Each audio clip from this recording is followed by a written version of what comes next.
So I've embraced the fact that I am a senior comic. And the times have changed. The times have totally changed. In the 1950s, people had to get married just so they could have sex. Some of you remember. Nowadays, people get married so they can stop having sex. Because in my family, divorce is taboo. You just don't get divorced no matter what. Constant fighting is no reason to break up a family. You must teach children the meaning of commitment. Homicidal fantasies are a sign of passion. Men that like being married once they're married, women are like, this is it?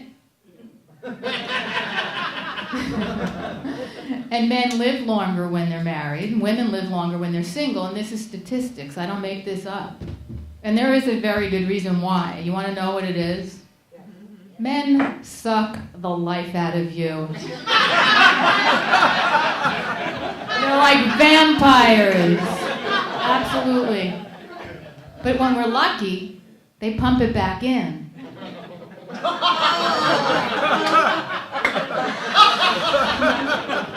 And when they're lucky, we suck it back out. Vampires.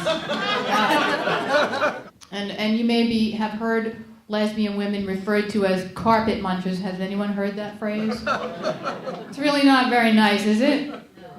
You don't hear men being called carpet munchers, do you? No, you don't. Well, you know what? This doesn't matter. There's no more carpet munching.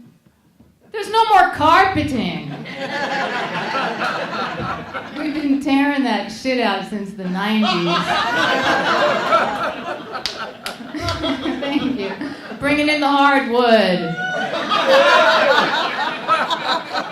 So, I did get my wife beaters to accentuate my plastic surgery because at our age, people used to be saving for retirement, but now we're saving for plastic surgery. And I am an example of plastic surgery that's not bad, because look at me, you can't even tell, right?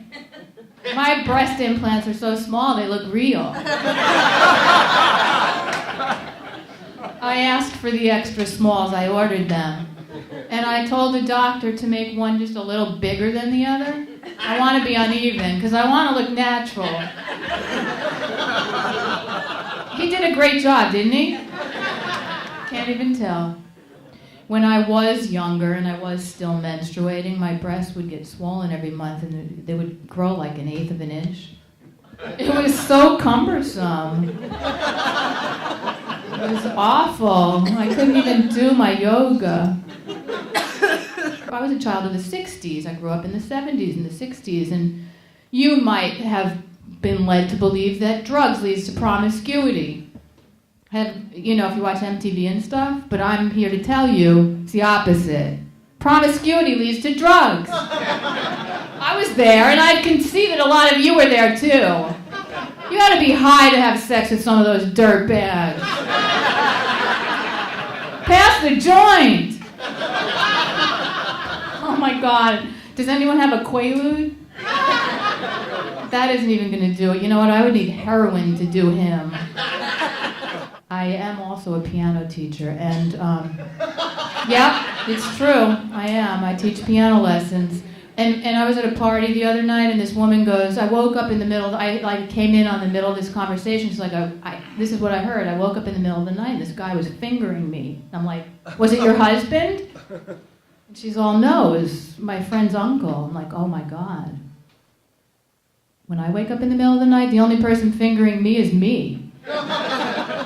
When you're a piano teacher, fingering is just a matter of, what finger you use on what notes.